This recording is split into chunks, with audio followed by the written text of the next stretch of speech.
ওং নমঃ শিবায় বন্ধুরা, গল্পকাহিনী চ্যানেলে আপনাদের স্বাগত জানাই। আজকে এই ভিডিওতে আমি আপনাদের জন্য ভগবান শিব, মাতা পার্বতী ও এক দয়ালু রাজার কাহিনী বলতে চলেছি। আপনি শিবভক্ত হলে গল্পটি সম্পূর্ণ শুনুন, শিবের অবহেলা করবেন না। এক সময় এক রাজ্যে সূর্যবর্মা নামে এক দয়ালু রাজা বাস করতেন। তিনি ছিলেন ভগবান শিবের উপাসক। একদিন তার রাজসভায় সিপাহীরা এক চোরকে ধরে আনলো মহারাজের কাছে বিচারের জন্য। সব শুনে মহামন্ত্রী বললেন, মহারাজ, এই চোরটির ডান হাতের সব আঙুল কেটে ফেলার আদেশ দিন, যাতে এ চুরি না করতে পারে ভবিষ্যতে। তখন মহারাজ বললেন, মন্ত্রী, তোমার বিচার বুদ্ধি আছে, কিন্তু সব মানুষকে তার অপরাধের প্রায়শ্চিত্ত করার সুযোগ দেওয়া উচিত। মানুষকে অকেজো করলে পৃথিবীতে কাজের মানুষের অভাব দেখা দেবে। আগামী 6 মাস ধরে চাষবাস করে একে সব টাকা শোধ দিতে হবে, যেটাও চুরি করেছে। এটাই ওর জরিমানা। এটাই আমি বিচার করলাম। আর এর সাথে ও এটাও শিখবে যে চুরি না করে কিভাবে উপার্জন করা যায়। তারপর তার রাজসভায় এক সন্ন্যাসী ঠাকুর এলেন। তিনি মহারাজকে বললেন, মহারাজ, একটি অনুরোধ নিয়ে আপনার কাছে এসেছি। মহারাজ বললেন, বলুন সন্ন্যাসী ঠাকুর, কি আপনার অনুরোধ?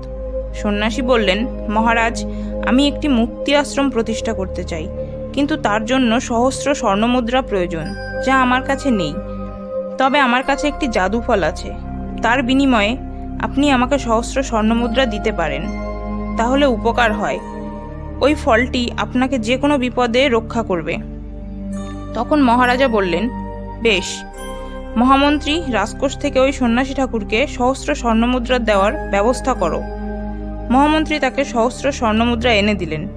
তারপর সন্ন্যাসী মহারাজকে সেই জাদুফল দিয়ে বিদায় নিলেন। মহারাজ রোজ খাবার গ্রহণ করার সময় যারা খাবার তৈরি করে সেই পাচকদের প্রশংসা করতেন।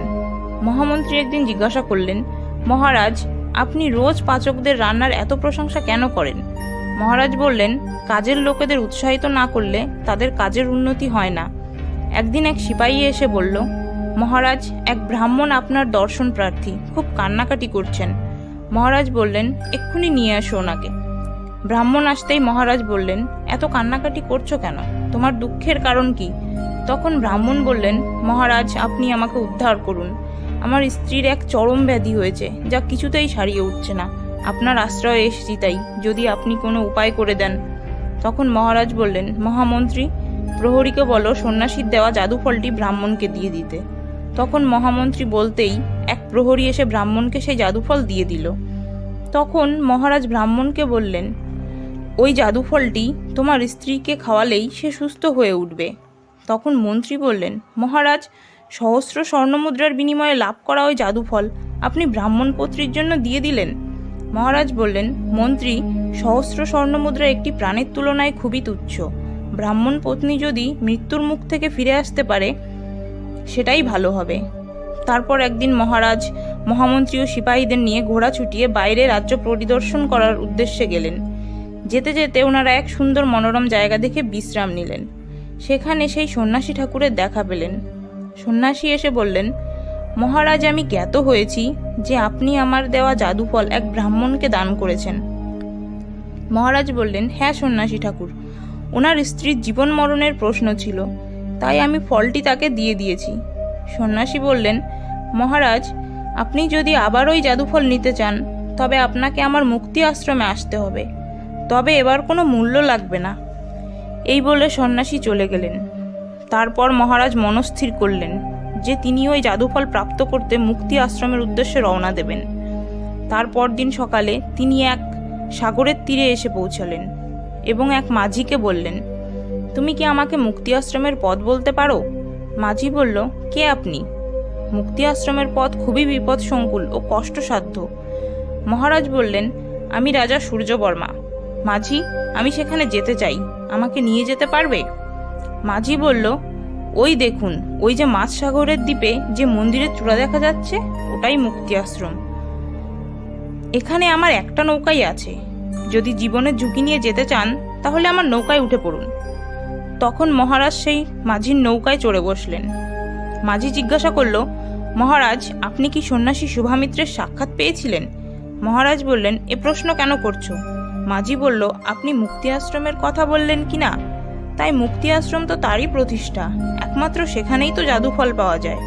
মহারাজ বললেন, আমি যে জাদু ফলের সন্ধানে যাচ্ছি সে কথা তুমি জানলে কি করে? তখন মাঝি বলল, আমি তো পরপারের একমাত্র মাঝি, তাই আমি সবই জানি রাজন, সবই জানি। মাঝ সমুদ্রের পৌঁছানোর আগেই প্রচণ্ড ঝড় উঠে নৌকা ডুবে যাওয়ার পরাক্রম হলো। তখন মহারাজ চিৎকার করতে লাগলো এবং মহারাজ বলতে লাগলেন, জয় মহাকাল, হে প্রভু, তোমার ভক্তকে এই বিপর্যয় থেকে রক্ষা করো প্রভু। তারপর যে কি হলো মহারাজ কিছুই জানলেন না। তিনি যখন তার জ্ঞান ফিরলেন তখন তিনি দেখলেন তিনি সেই মুক্তি আশ্রমের দ্বীপে শুয়ে আছেন। তিনি দেখলেন সামনে মহাকালের মন্দির। তিনি খুব খুশি হলেন। তিনি দেখলেন মন্দিরের সামনে দৈত্যের মতো দেখতে এক পাহারাদার। প্রবেশ করতে চাইলে সেই দৈত্যকায় প্রহরী বলল, কোথায় যাচ্ছ? বিনা অনুমতিতে মন্দিরে প্রবেশ নিষেধ। রাজা বললেন, আমি মহারাজ সূর্যবর্মা, রাজাকে মন্দিরে প্রবেশের অনুমতি নিতে হয় না। তখন সেই দৈত্যকায় প্রহরীর থেকে কেমন চোখ ধাঁধানো আলোক বিচ্ছুরিত হলো। মহারাজ এসবের কোনো কিছুর মানে বুঝতে পারল না। যখন মানে বুঝতে পারলেন না কিন্তু কি করবেন, হঠাৎ করে তিনি কেমন যেন তার জ্ঞান হারিয়ে ফেললেন। যখন তার চোখ খুলল তিনি দেখলেন সেই প্রহরী অদৃশ্য এবং তখন তিনি মন্দিরে প্রবেশ করলেন। দেখলেন সেই সন্ন্যাসী ঠাকুর মহাকাল মন্দিরের মূর্তির সামনে বসে আছেন।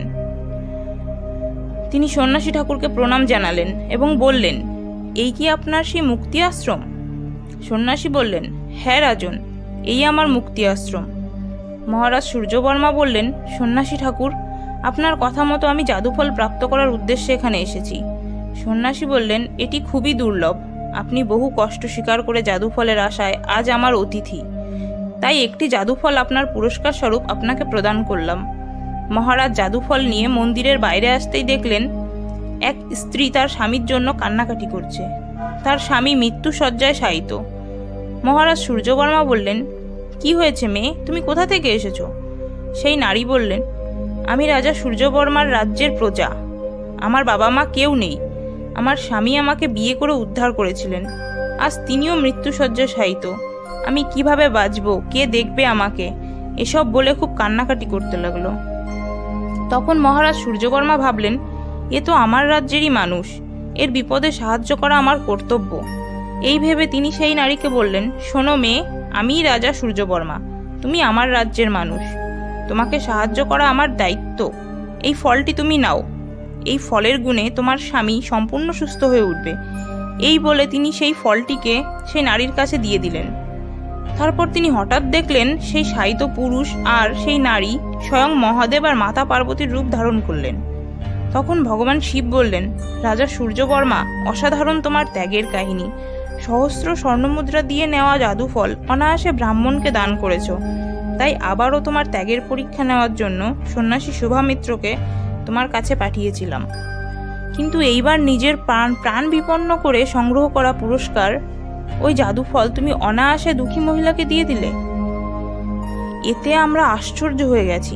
তোমার ত্যাগের কোনো তুলনা নেই। তুমি ধন্য, তুমি ধন্য।